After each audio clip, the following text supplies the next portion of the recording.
Can you remember what life was like before Covid-19? Remember hugging people?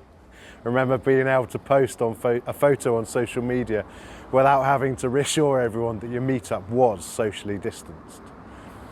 During this difficult time, we've realised loads of things about ourselves. We've realised how important relationships are. Isolation hurts, even for the most introverted amongst us.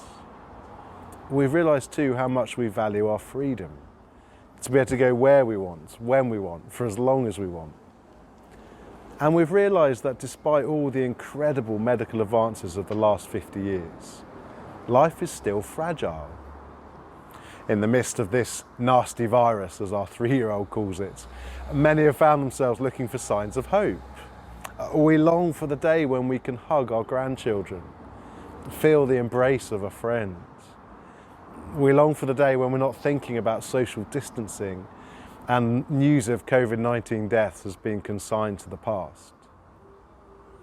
During these difficult times, one resident of a street in Brighton printed off some words and asked the neighbours to put them up in their front windows so that when you walk down the street you'd read this sentence of hope. It said this: "Someday everything will make perfect sense. So for now, laugh at the confusion, smile through the tears, and keep reminding yourself that every cloud has a silver lining." It's a lovely thought, isn't it? It recognises the confusion and sadness of our situation, and yet points us forward to a future moment where the clouds will part and the sun will break through, and all will become clear. It's wonderfully hopeful. But is it true? You see, the problem is, in a world where all there is physical matter, there is no ultimate purpose or grand narrative that makes sense of our suffering. As one scientist said, DNA neither cares nor knows, DNA just is, and we dance to its music. There is no guarantee of a silver lining. In fact, in a world of natural selection, the fight for survival often deals cruel blows. One tiny life form can wreak havoc on much more sophisticated versions. And the truth is that human beings have no more right to be here than any other life form. Suffering and death are just nature's way of maintaining the equilibrium. We look forward, don't we, to a time when things will be better. But in a world where human beings are nothing more than proteins, bones and bloods, we find that there is no reliable basis for the idea, the belief, that ultimately everything will turn out okay in the end. Perhaps that's why, according to one recent survey, 1/4 of UK adults say they have watched or listened to a religious service since lockdown began. There was also a sharp increase in the number of people Googling prayer. In a crisis, as we recognise human frailty, we look to something beyond ourselves. We try and find a secure basis for our hope. But then, having said that, 3/4 of us still haven't turned to God. Why would we? Lockdown life may not have been easy, but actually it's been quite good. No commutes, more time together as a family in our nice house and garden, cycle rides, time for DIY, and no one we know has been that ill or has died.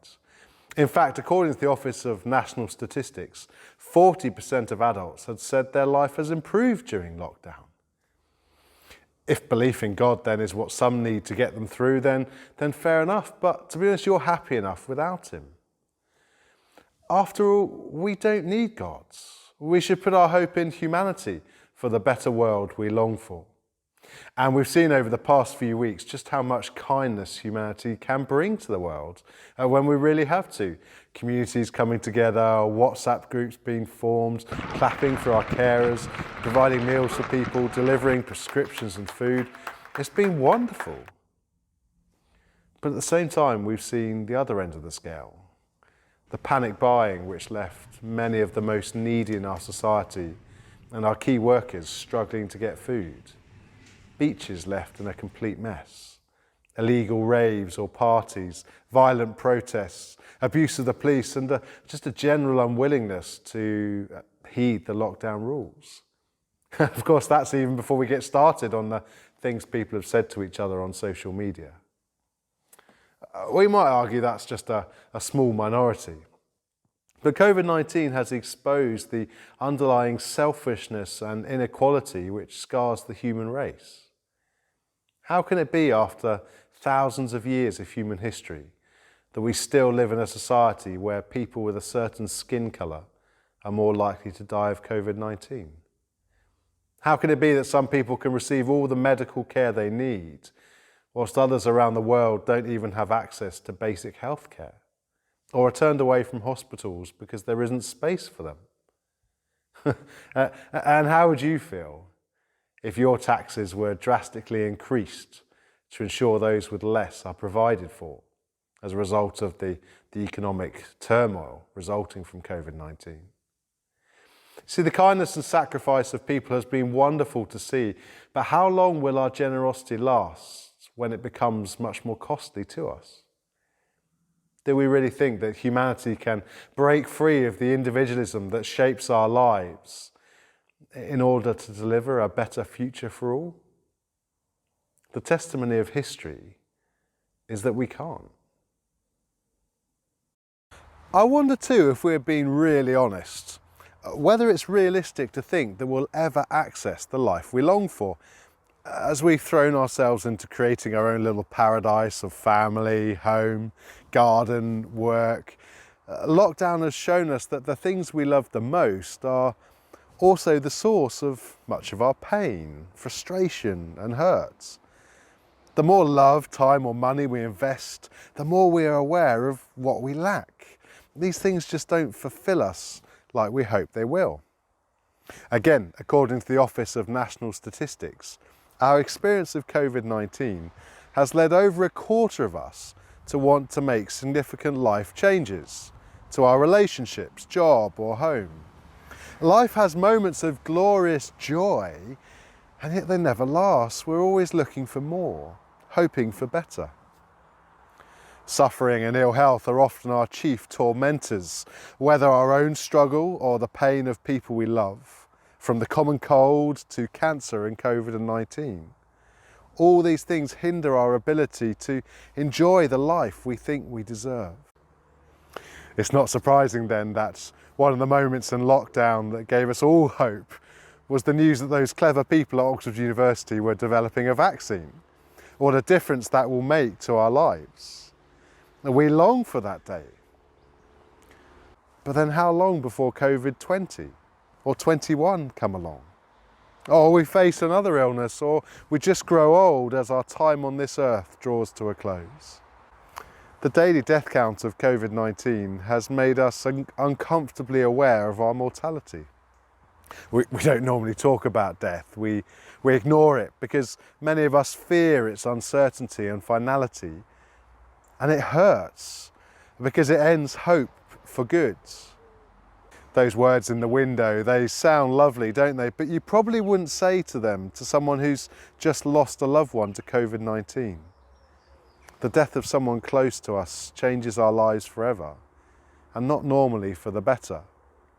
Apart from someone no longer being in pain, there is very rarely any silver lining. Smile through the tears? Well, apart from memories, death gives us precious little to smile about. So we find ourselves in the middle of a global pandemic, longing for a better world, and yet unable to fulfill that desire. We're left looking for hope, and yet we can't find any basis for such optimism. We said earlier that this search for hope led many to watch a church service online or to Google prayer. But is belief in God just wishful speculation for those who need something to cling to? And how can we be sure that God actually exists? If he does exist, what is he, she or it like? One of the problems in this global pandemic is that we just don't know who to believe or who we can trust. Politicians, the experts following the science, or the other experts who disagree with them.